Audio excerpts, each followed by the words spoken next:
آج کے انسان کے اندر یہ خیال آئے کہ کوئی دوسرا آپ ہی کی عمر کا، بیک گراؤنڈ کا، آپ سے آگے نکل گیا ہے، یہ کیوں آتا ہے؟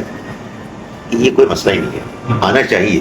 اگر نہیں آتا تو پھر امتحان کیا ہے؟ امتحان یہ ہے کہ آپ کے اندر یہ خیال پیدا ہو کہ یار وہ مجھ سے آگے نکل گیا، مجھ سے زیادہ کما رہا ہے، میرے سے بہتر اس کی پوزیشن ہے، اور پھر آپ اپنے آپ کو کہیں کہ نہیں، یہ میرا اصل مقصد نہیں، اس کو ملا ہے اس کے نصیب کٹ لے، اللہ تعالیٰ اس کو اور دے، مجھے بھی دے۔ میں اس دنیا میں اپنا وقت دوسروں پر دنیاوی ترقیوں کی ریس میں حسد رش کرنے کے لیے مجھے نہیں بھیجا گیا۔ میری زندگی کا اس سے زیادہ بڑا ایک اعلیٰ تر مقصد ہے، اس میں مجھے آگے نکلنا۔ یہ خیال پیدا ہوا ہے آپ کے ذہن میں، کوئی برا خیال آیا ہے، یہ کوئی مسئلہ نہیں ہے۔